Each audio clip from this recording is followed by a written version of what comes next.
함께 기도드리고 수요 예배를 주님께 드리도록 하겠습니다. 함께 기도합니다. 사랑 충만하신 하나님, 우리를 오늘도 주의 전으로 인도해 주심을 감사드립니다. 주의 말씀을 듣게 하시고 그 말씀을 붙드는 은혜가 있게 하여 주옵소서. 모든 것을 예수님의 이름으로 기도드립니다. 아멘. 함께 시간 내가 매일 기쁘게 순례에게 행함을 함께 찬양하도록 하겠습니다. 함께 박수치며 찬양합니다.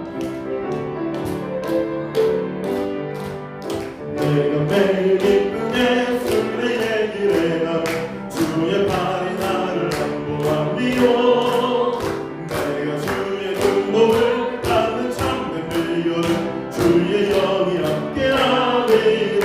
성령이 계시네. 할렐루야 함께하시네. 좋은 길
시간 가장 소중한 주님을 함께 찬양하도록 하겠습니다.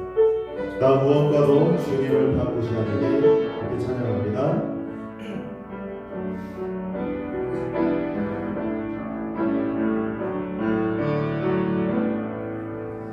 무엇과도 주님을 바꾸지 않으리 다른 어떤 은혜 구하지 않으리 오직 주님만이 내 삶의 도움이시니 주의 얼굴 보기 원합니다. 나 무엇과도 주님을 바꾸지 않으리 다른 어떤 은혜 구하지 않으리 오직 주님만이 내 삶의 도움이시니 주의 얼굴 보기 원합니다. 주님 사랑해요. 온 마음과 정성 다해 하나님의 신실한 친구 되기 원합니다. 주님 사랑해요. 주님 사랑해요.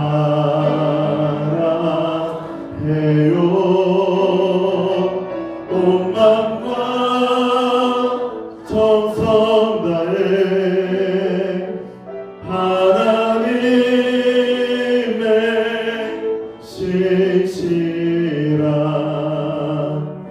친구 되기 원합니다. 아멘. 함께 이 시간 기도하도록 하겠습니다. 이 시간 주님께 드릴 수요 예배를 위해서 함께 기도하며 또한 이 예배 가운데 주의 백성들에게 큰 은혜 부어주시길 위하여 함께 기도하겠습니다. 특별히 말씀을 전하시는 담임 목사님에게 은혜를 더하여 주시고 하나님께서 붙잡아 주셔서 모두가 하나님이 도와주시는 놀라운 은혜를 누리게 하여 달라고 함께 이 시간 기도하도록 하겠습니다. 기도하실 때 이 시간 주님의 이름을 크게 한번 부르시고 통성으로 기도하도록 하겠습니다. 주여 사랑을 충만하신 하나님 아버지 감사드립니다. 아버지 하나님 우리를 붙잡아 주시고 주의 길로 인도하여 주시옵소서. 아버지 하나님 이 시간 우리가 주님의 말씀을 듣기로 원합니다. 그 말씀을 듣게 될 때에 깨닫게 하시고 오직 주의 말씀을 붙들고 살아가는 주의 자녀들이 되게 하여 주옵소서. 가장 소중한 주님을 우리가 붙들고 나아가오니 아버지 하나님 우리 가운데 은혜를 더하여 주옵시고 주의 손으로 우리를 부르셨사오니 주의 말씀을 전하실 때 아버지 하나님 그 말씀 중에 마음에 새겨지게 하여 주옵소서.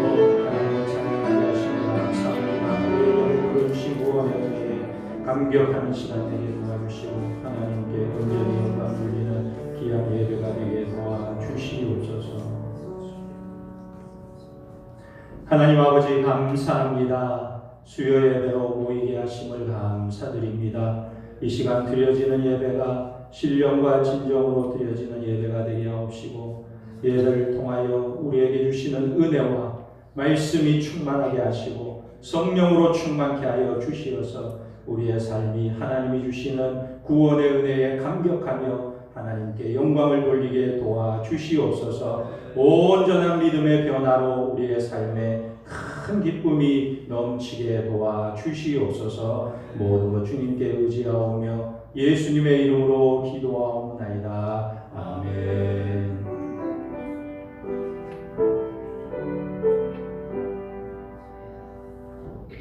하나님의 말씀 사도행전 10장 1절에서 8절까지 보겠습니다.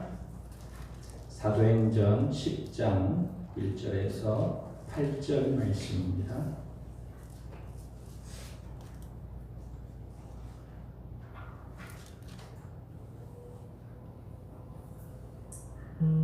찾으셨으면 우리 1절에서 8절까지 한 절씩 교도하겠습니다. 가이사라에 고넬료라 하는 사람이 있으니 이달리아 부데라 하는 군대의 백부장이라.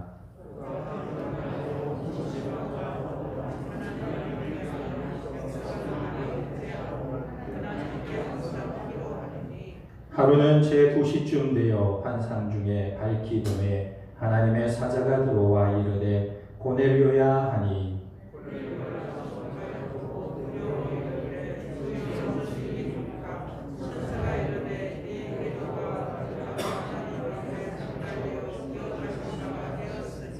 내가 지금 사람들을 요바에 보내어 베드로라 하는 시몬을 청하라.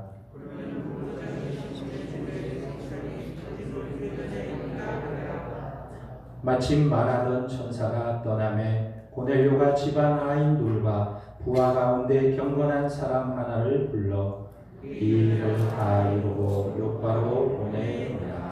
아멘. 어떤 사람이 동부에서 서부로 가는 비행기를 타게 되었습니다.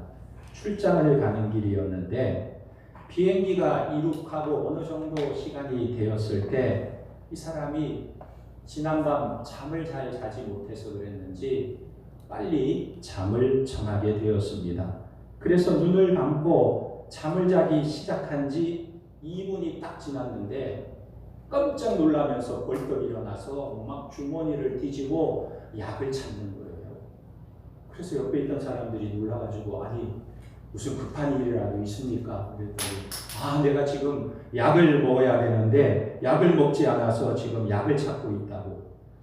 그래서 약을 찾아가지고 그 약을 얼른 먹는 거예요. 옆에 있던 사람이 야 이거 뭐 아주 중요한 약인가 보다 하고 그게 무슨 약입니까? 물었습니다. 그랬더니 이분이 하는 말이 수면제예요. 자기는 늘 자기 전에 수면제를 먹고 자니까 수면제를 안 먹으면 불안해서 자지를 못하는 거예요. 그래서 막 졸려서 잠이 들다가도 수면제 안 먹었구나 하고 벌떡 깨가지고 수면제를 먹고서야 잠을 자게 되었다는 거예요. 여러분, 개인의 이런 습관 하나를 바꾸는 것이 얼마나 어려운 일인가. 우리들도 보면 가진 습관들이 있을 텐데 그것을 참 바꾸기가 쉽지 않은 것입니다. 그런데 문제는 습관뿐만 아니라 사람에게 형성된 어떤 생각, 전통, 관습 이런 것을 바꾼다는 것은 여간 어려운 일이 아닐 수가 없습니다. 지난주 본문에서 우리 베드로 사도의 변화된 모습을 보았습니다. 베드로 사도가 어디에 가서 유숙했습니까? 무두장이 시몬의 집에 가서 유숙하게 된 거예요. 유대인들은 이런 천한 직업을 가진 자들의 집에 절대로 들어가지 않습니다. 그런데 베드로 사도가 그의 집에 가서 유했다는 것은 획기적인 사실이에요. 놀라운 일이 아닐 수가 없는 것입니다. 그런데 오늘 본문 말씀에 보면 더 큰 변화, 아주 근본적인 변화가 필요하다는 것을 우리 예수님께서 알려주시는 사건이 하나 등장하고 있는데 오늘 1절 말씀입니다. 가이사라에 고넬료라 하는 사람이 있으니 이달리아 부데라 하는 군대의 백부장이라. 여기 고넬료는 누구인가? 고넬료. 제가 이스라엘에 있을 때 가이사라에 가보았는데 지금은 그 옛날에 유적들이 남아있는데 그 오래전 유적임에도 불구하고 굉장히 웅장해요. 너무너무 웅장해요. 바다에 건물을 지었는데 얼마나 화려하게 지었는지 지금 남아있는 터도 신기할 정도예요. 사진 한번 보세요. 저 해변가인데 해변가 주변에 저렇게 웅장한 성을 지었어요. 근데 당시의 모습이 어땠을까 하고 조감도를 만들었는데 그 다음 그림을 한번 보세요. 저렇게 화려하고 웅장한 도시를 해변가에다가 지어놓았던 곳입니다. 이곳이 가이사라예요. 그런데 고넬료라는 사람이 이 가이사라의 백부장이었습니다. 이달리아 부대라는 군대의 백부장이었는데 왜 이달리아라고 표현을 했느냐? 이렇게 강조한 이유는 이 고넬료라는 사람은 로마의 이탈리아 군대의 정규 군인이었다라는 것을 강조하고 있는 거예요. 이스라엘에 주둔한 군인들이 두 종류가 있습니다. 이탈리아 본 부대가 있고 그 다음에 현지인들로 구성된 보조 부대가 있어요. 그런데 이 고넬료는 현지인들로 구성된 보조 군인들이 아니에요. 이탈리아에서 로마에서 온 본 부대의 백부장이었다 하는 사실을 나타내고 있는 것입니다. 그리고 그는 로마 사람으로서 파견된 엘리트 장교였어요. 그런데 이 사람이 하나님을 경외했다는 거예요. 자기들이 지배하고 있는 식민지 사람들이 믿는 하나님을 경외했다. 2절 말씀에 보니까 그가 경건하여 온 집과 더불어 하나님을 경외하며 백성을 많이 구제하고 하나님께 항상 기도하더니. 그는 자기만 경건 생활을 잘한 게 아니고 놀라운 모습이 뭡니까? 온 집안 식구, 가족들과 종들도 함께 하나님을 경외하게 했다. 이게 쉬운 일이 아니에요. 주인이 신앙생활 잘할 수는 있겠지만 종들까지 하나님을 경외한다? 아니, 자기 가족들도 나처럼 하나님을 잘 경외하게 만들기가 쉽지 않은데 종들까지 하나님을 경외하는 사람으로 세웠다 하는 것은 놀라운 일이 아닐 수가 없습니다. 그리고 백성들 많이 구제하는 사람이었고 항상 하나님께 기도하는 사람이었습니다. 이 고넬료가 백성을 많이 구제했다는 것은 로마 사람들을 구제한 게 아니고 자기가 주둔해 있는 유대 지역의 이스라엘 사람들에게 자선을 많이 베풀게 되었다는 거예요. 그러니까 이 고넬료라는 사람이 얼마나 훌륭한 사람입니까? 나중에 보면 그가 베드로에게 보낸 부하들이 베드로 앞에서 자기 주인 고넬료에 대해서 이렇게 말합니다. 우리 주인은 의인이요 하나님을 경외하는 사람입니다. 이렇게 설명합니다. 그러니까 어느 면으로 보나 누가 보나 부족함이 없는 사람이었습니다. 그런데 중요한 것은 고넬료가 하나님을 경외하고 열심히 기도하고 또 구제도 많이 하고 이렇게 하는 훌륭한 사람이었지만 그의 신앙이 아직은 온전하지 못했던 것입니다. 뭐가 온전하지 못했을까요? 중요한 것은요, 이 고넬료가 구약의 하나님에 대해서만 알고 있다는 사실. 인류의 구세주이신 예수 그리스도에 대해서는 그가 아직 알지 못했다 하는 것입니다. 그리고 또 한 가지는 그가 아무리 경건하고 아무리 훌륭하다고 해도 결국 그는 이방인이었다 하는 사실. 이방인, 로마 사람이었다.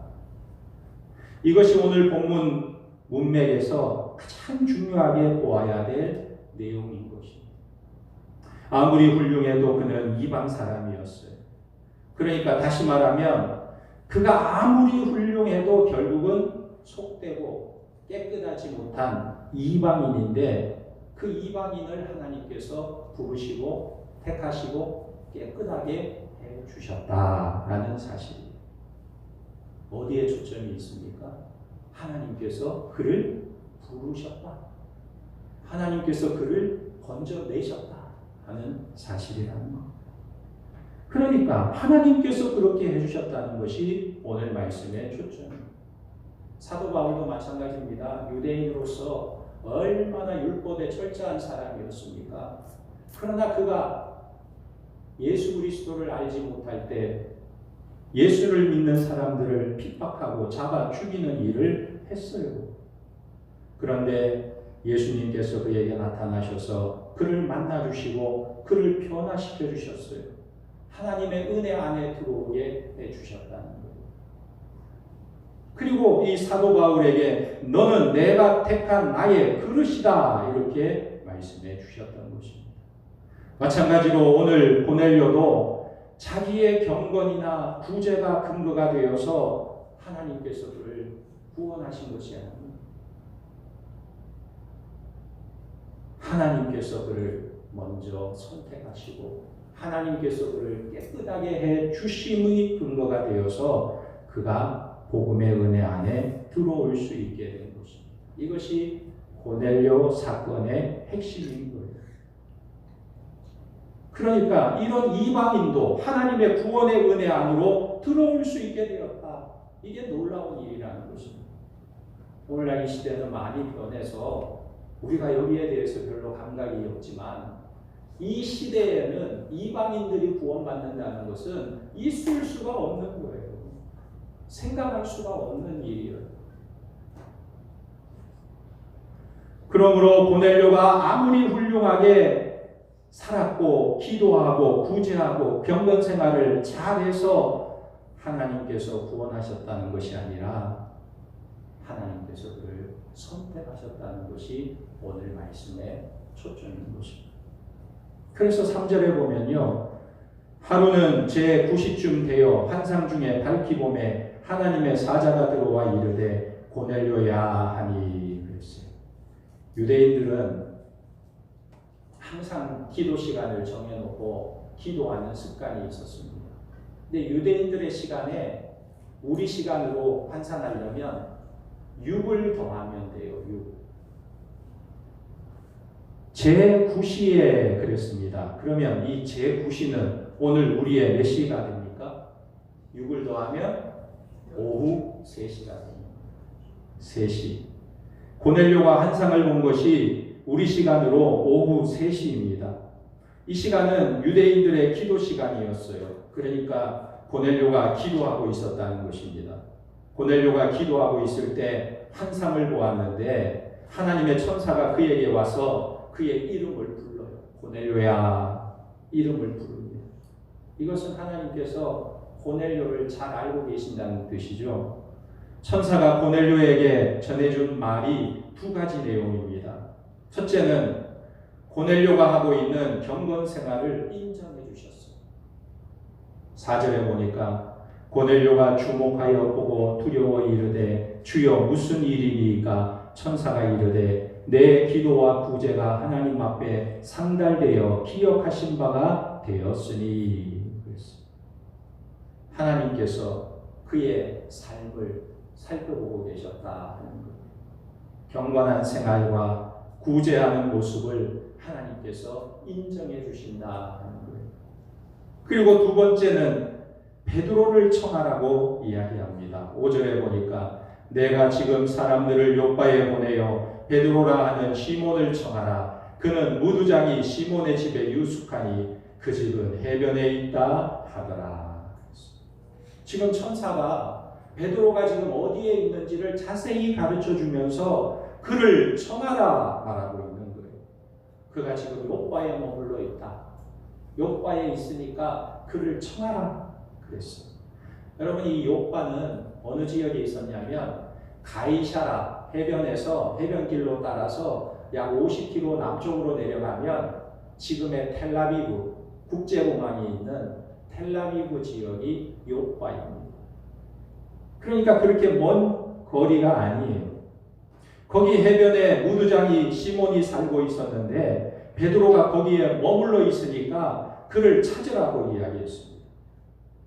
여러분 천사가 고넬료에게 들려준 이 두 가지가 무슨 연관이 있을까? 고넬료가 기도와 구제하고 있는 것을 하나님이 알고 계신다 하면서 요바에 있는 베드로를 청하라고 하시는데 이 둘이 별로 상관이 없는 것 같아요. 왜 청하라는지 이유도 이야기해 주지 않습니다. 그냥 청하라고 말하고 있는 것. 그러나 고넬료는 환상 중에 천사가 전해준 말에 순종합니다. 베드로를 청하라는 이야기에 순종하고 베드로를 청하게 돼요. 7절에 보면 마침 말하던 천사가 떠나매 고넬료가 집안 하인 둘과 부하 가운데 경건한 사람 하나를 불러 이 일을 다 이루고 요바에 보내니라.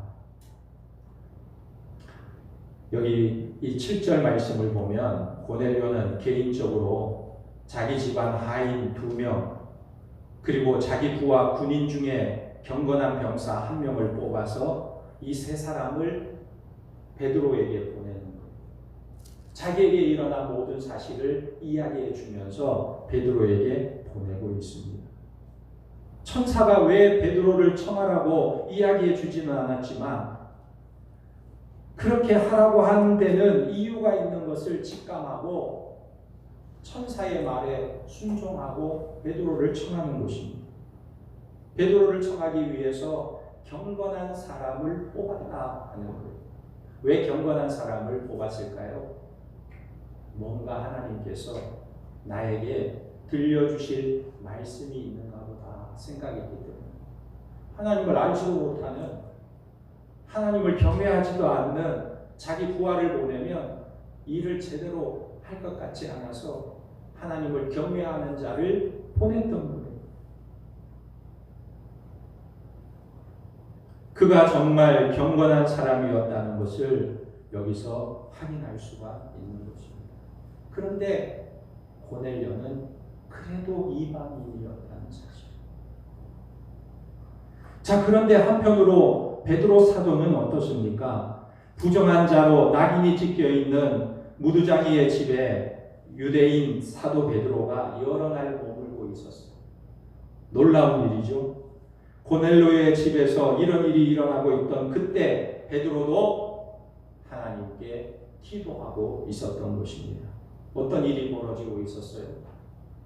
9절에 보니까 이튿날 그들이 길을 가다가 그 성에 가까이 갔을 때 그때에 베드로가 기도하려고 지붕에 올라가니 그 시각은 제6시더라. 그가 시장하여 먹고자 하매 사람들이 준비할 때 황홀한 중에. 여러분, 고넬료가 기도하는 중에 요바에서는 베드로가 기도하고 있었다 하는 사실. 그러니까 내가 기도하는데 저쪽에서도 기도하고 내게 일어나는 일이 저쪽에서도 일어나더라. 베드로는 제6시에 기도했습니다. 제6시면 우리 시간으로 말하면 몇일까요? 6을 더하면 12시죠. 12시. 점심때란 말이에요. 그런데 이 낮에 베드로가 기도를 하는데 무두장이 시몬의 집 지붕으로 올라가서 기도를 해요. 이때는 유대인의 기도 시간은 아니었지만 베드로는 이 시간에 기도를 하려고 지붕에 올라갔습니다. 그런데 이 베드로가 기도하는 중에 황홀한 중에 하나님의 환상을 봅니다. 어떤 환상을 봅니까? 자기가 지금까지 들어왔고 지금까지 배워왔고 지금까지 몸에 배어있는 부정한 짐승들이 자기 눈앞에 보이는 것을 보게 됩니다. 11절 말씀 보면 하늘이 열리며 한 그릇이 내려오는 것을 보니 큰 보자기 같고 내 길을 메어 땅에 들이웠더라. 그 안에는 땅에 있는 각종 네 발 가진 짐승과 기는 것과 공중에 나는 것들이 있었더라. 이 환상을 보는데 한 음성이 들려오게 된 것입니다. 13절에 소리가 있으되 베드로야 일어나 잡아 먹어라 하거늘 그랬어요. 여러분, 지금 베드로가 기도하는 시간이 몇 시입니까? 12시예요. 그러니까 배가 이제 고플 시간이죠. 12시에 기도했으니까. 점심때란 말이에요. 배가 고픈 그 순간에 잡아 먹으라 하는 소리는 좋은 소식이죠. 허기를 채울 수 있는 이야기이죠.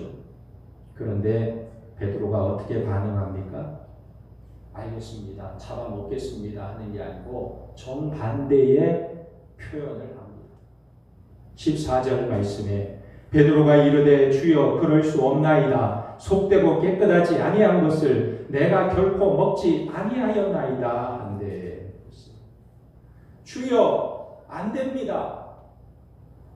내가 지금까지 속되고 깨끗하지 않은 것은 먹지 않았습니다. 그랬습니다. 그런데 참 아이러니한 것은 이 베드로가 주여라고 말하면서 주인의 말을 듣지 않아요. 주님이 누굽니까? 예수님이잖아요. 예수님에게 주여 그래놓고 주여 말하는 그가 자기는 종이라는 뜻이에요. 주인이 자기에게 말하면 종은 예하고 순종해야 되는데 베드로가 주여 그래놓고 주님한테 순종하지 않아요. 아니요, 아니요라고 이야기합니다. 주여, 그럴 수 없나이다. 나는 지금까지 그런 속되고 깨끗하지 아니한 것을 먹지 않았나이다. 그랬어요. 베드로가 이렇게 완강하게 거부한 이유는 부정한 것들이었기 때문에 먹을 수 없다고 주님께 완강하게 거부한 거예요. 그런데 한번 생각해 보세요. 지금 베드로는 어디에 있습니까? 유대인들이 가장 부정하다고 여겨지는 무드장이의 집에 있는 거예요. 가죽을 만들기 위해 죽은 짐승을 만져야 하는 부정한 무드장이의 집에서 여러 날 먹고 마시고 머물러 있었는데 그런데도 부정한 짐승은 잡아먹을 수 없나이다 하면서 완강하게 거부했어요. 그러니까 얼마나 모순적입니까? 지금 자기 몸은 부정한 사람의 집에 있으면서 하나님이 환상으로 보여주는 부정한 음식은 먹을 수 없다 이렇게 거부하고 있는 거예요. 여러분, 이게 참 힘든 문제예요. 어느 정도 내가 하나님의 은혜로 어떤 문제 한 가지 장벽을 넘어서서 주님의 뜻을 이루는 것 같은데 그 다음 순간에 또 넘어지는 거예요. 다시 옛날 기준으로 돌아가 버리는 거예요. 아주 새로운, 아주 놀라운 변화를 보여주었다가 다시 또 옛 습관으로 돌아가 버려요. 넘어져요.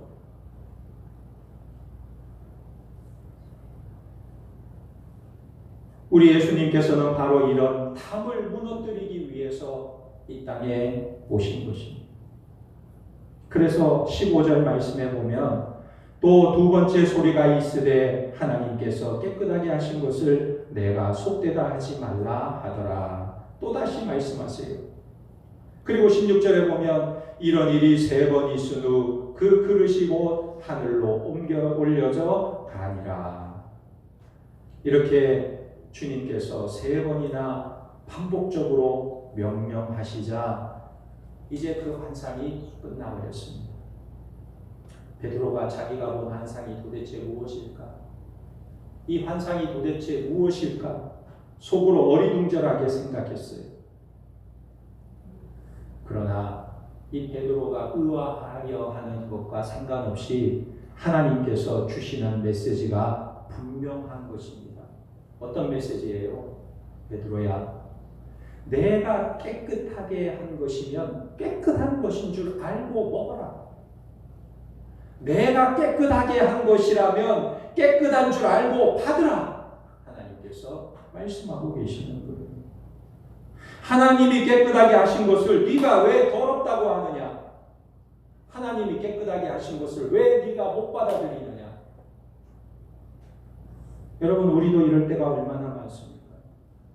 신앙생활 하다 보면 이런 경우가 많아요. 내가 이렇게 해야 되느냐, 저렇게 해야 되느냐, 어떤 결정을 해야 될지 모를 때가 많아요. 우리의 판단 기준이 무엇입니까? 무엇을 기준으로 판단해야 되느냐? 하나님의 원하시는 뜻대로 결정을 해야 됩니다. 그런데 때로는 내가 원하는 대로 결정하려고 할 때가 많습니다. 하나님은 깨끗한 것과 더러운 것, 거룩한 것과 부정한 것에 대한 베드로의 고정관념과 관습을 깨트리시고 받아들이라고 말씀하고 있는 것입니다. 왜 그렇게 말씀하세요? 이 베드로에게 진정한 자유를 주시기 위해서, 진정한 복음의 은혜를 알게 하기 위해서. 그래서 오늘 이 베드로가 환상을 보고 난 이후에 고넬료 이방인 백부장 고넬료를 받아들인 사건은 교회사에 큰 획을 긋는 놀라운 사건이 됩니다. 여러분, 유대인들이 가지고 있는 관습과 고정관념이 이방인들의 구원받는다는 것을 이해하지 못했어요. 이방인이 아무리 훌륭해도, 이방인이 아무리 경건해도 이방인들이 구원받는다는 것은 이해하지를 못했어요. 그러니까 얼마나 복음 전파에 걸림돌이 되었겠습니까? 그런데 하나님께서 이 문제를 베드로를 통해서 먼저 해결하고 계시는 거예요. 그래서 우리가 사도행전 11장에서 15장까지 읽어보면 베드로가 이방인들에게 복음을 전하는 일에 있어서 아주 결정적인 역할을 해요.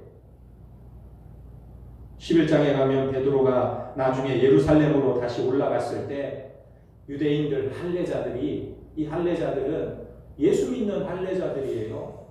베드로를 막 비방했어요. 네가 어떻게 이방인의 집에 가서 머물 수 있었느냐? 무할례자의 집에 들어가서 함께 먹고 자고 어떻게 그렇게 지낼 수 있느냐? 막 항의했어요.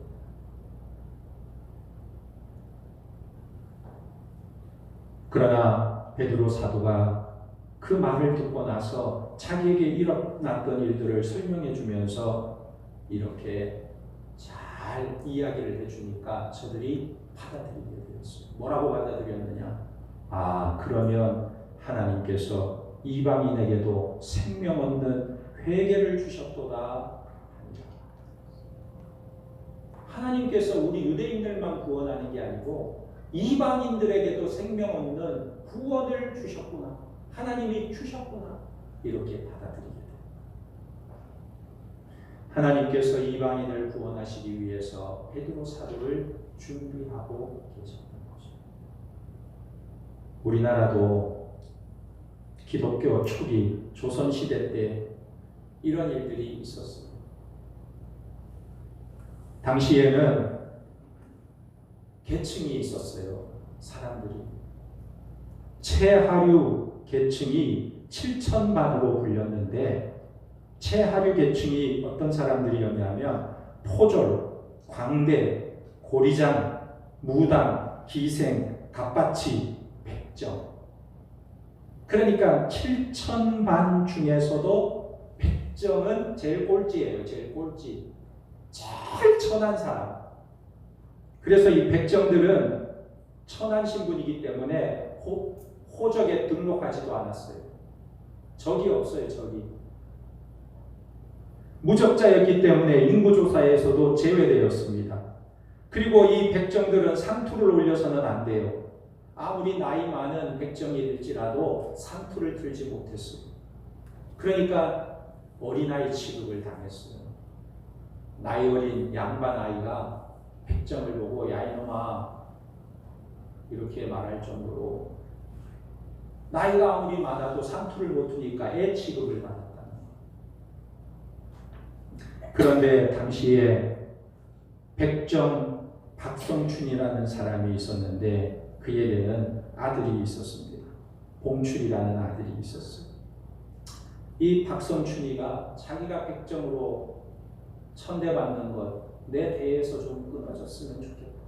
그래서 자기 아들은 배우게 하려고 공부를 좀 시키려고 여기저기 알아보는데 천주교는 돈을 받고 수업료를 받고 교육을 하기 때문에 안 돼서 개신교, 예수교 학당에 무료로 교육을 시켜주니까 아이를 보내게 됩니다.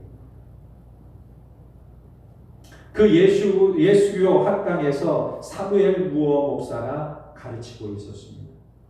그런데 1894년 7월에 청일전쟁 말기 때 전염병이 돌기 시작했는데 콜레라가 돌게 되었어요. 그러니까 서울에도 이 전염병이 돌아가지고 하루에 300명이 죽어서 실려나가는 그런 일이 일어났어요. 요즘 코로나 무섭잖아요. 근데 당시에 콜레라는 더 무서운 병이었어요. 그런데 박성춘도 그 전염병에 걸리게 된 것입니다. 그러자 이 아들이 봉출이가 아버지가 전염병에 걸려서 죽게 생겼으니까 사무엘 무호 목사님에게 와서 애원을 했어요. 우리 아버지 죽게 되었으니까 기도 좀. 그러자 사무엘 무호 목사님이 그 당시에 재중원 담당 의료 선교사였던 올리버 에비슨 선교사를 데리고 왔어요. 의사. 이 의사가 어떤 의사였냐면 고종 황제의 주치의였습니다. 놀라운 일이 아닐 수가 없죠. 고종 황제 주치의 의사를 데리고 백정이 집으로 옵니다. 황제를 담당하는 의사가 인간 취급도 받지 못하는 백정마을을 찾아왔다는 것 자체가 백정마을에서 놀라운 일이었어요. 그런데 이 박성춘 집에 들어가서 그의 몸에 친히 손을 대고 치료를 하는 거예요. 박성춘이 큰 충격을 받았어요. 아니, 나 같은 천한 사람들도 나를 천대하는데, 평민들도 나를 천대하는데, 재중원에서 황제를 진료하는 저 의사가 우리 집에까지 와서 나를 만져주면서 나를 치료해준다. 큰 감동을 받고 그때부터 예수님을 믿게 되었습니다. 그가 본당골 교회에 나가면서 1895년 무어 선교사로부터 세례를 받게 됩니다. 근데 당시에 본당골 교회 교인이 약 20여 명이 되었어요. 약 20여 명이 교회 생활을 하고 있었는데, 이 백정 박성춘이 교회를 나오게 되면서부터 그 20명이 어디론가 사라지기 시작했어요. 나오지 않는 거예요. 그래서 무호 목사님이 확인해 보니까 이 사람들이 하는 말이, 우리가 어떻게 저 백정과 한 자리에 앉아서 예배를 드릴 수 있습니까? 저 백정이 가는 천국이라면 우리는 그 천국도 가기 싫소. 이렇게.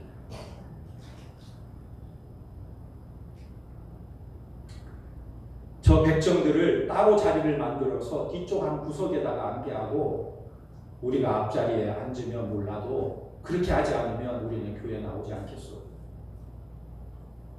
그러나 사무엘 무어 목사는 그렇게 할 수가 없었어.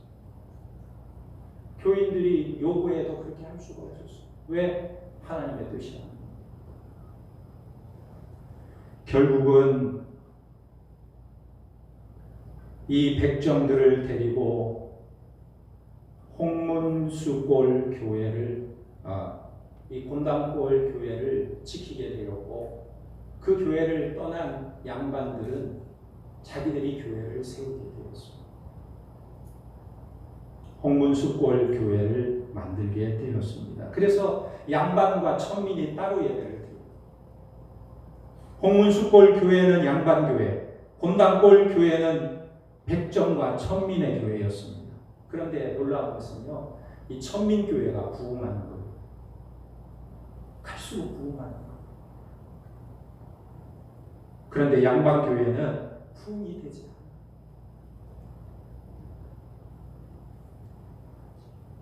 나중에는 홍문수골 교회, 양반교회에 불이 났어요. 교회가 다 타버려가지고 예배 드릴 곳이 없었어요. 그때 이들이 깨닫고 예배 드릴 곳이 없자 곤당골 교회로 찾아오게 된 것입니다. 그래서 이 곤당골 교회에서 양반들과 백정이 함께 예배를 드리게 되었습니다. 그리고 나서 이 교회가 이름을 바꾸게 되었는데 승동교회로 이름을 바꾸게 됩니다. 근데 여러분 놀라운 것은요, 이 승동교회가 1911년에 장로를 세우는데 그 교회에서 양반들과 천민들이 함께 모여 예배드리는 승동교회가 장로를 세우는데 누가 장로가 되었을까요? 1991년도 장로가 세워지는데 박성춘, 백정희 장로가 됩니다. 그리고 3년 후에 1914년 흥선대원군의 왕손, 친척 왕손인 이재형이 승동교회 장로가 돼요. 왕손의 자손이 나중에 장로가 돼요. 그리고 이 교회가 당회가 열리게 되는데 백정 출신 장로와 왕손 출신 장로가 함께 당회를 하면서 교회를 세워가는 거죠. 얼마나 아름다운 모습입니까?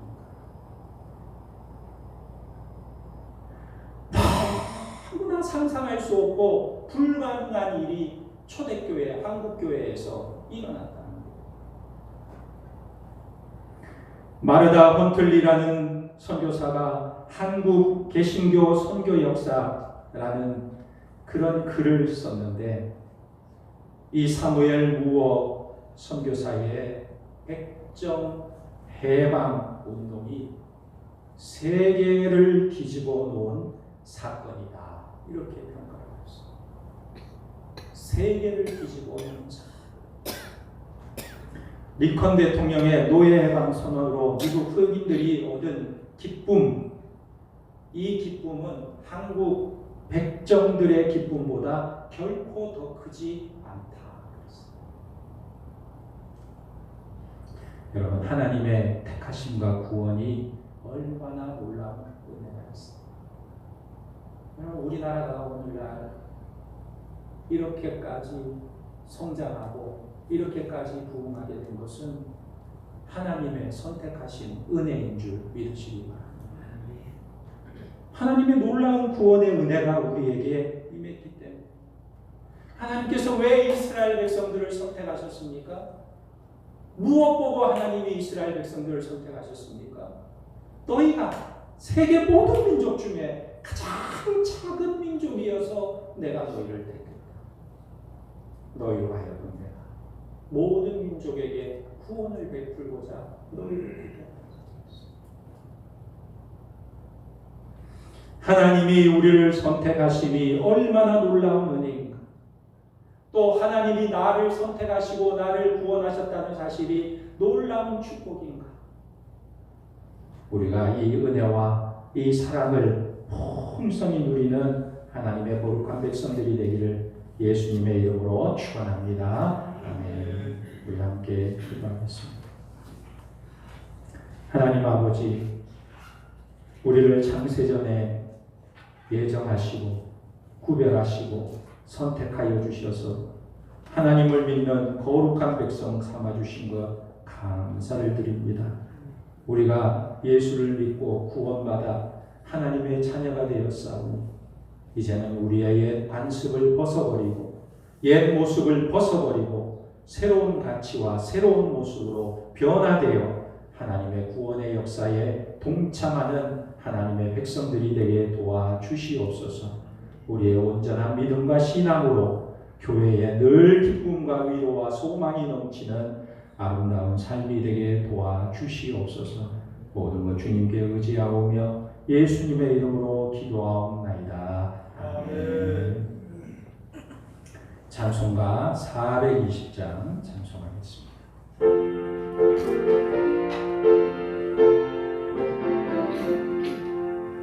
너 성결기 위해 기도하며 너 주 안에 있어 늘 성경 보고 온 형제들 함께 늘 사귀면서 일하기 전마다 너 기도하라. 너 성결기 위해 내 머리 숙여 저 은밀히 계신 내 살며 주 닮으리니 널 보는 이마다 주 생각하리 너 성결기 위해 주 따라가오 일 다급하여도 당황치 말고 참 즐거울 때나 또 슬플 때나 너 주님만 믿고 늘 따라가라 너 성결길 위에 늘 기도하며 내 소원을 주께 다 맡기어라 너 성령을 받아 주 섬겨 살며 저 천국에 가서 더 잘 섬기리 하늘에 계신 우리 아버지여 이름이 거룩히 여김을 받으시오며 나라의 임하옵시며 뜻이 하늘에서 이루어진 것 같이 땅에서도 이루어지이다. 오늘날 우리에게 용할 양식을 주옵시고 우리가 우리에게 죄 지은 자를 사하여 준 것 같이 우리 죄를 사하여 주옵시고 우리를 시험에 들게 하지 마옵시고 다만 악에서 도와옵소서. 내게 나라와 권세와 영광이 아버지께 영원히 있사옵나이다. 아멘.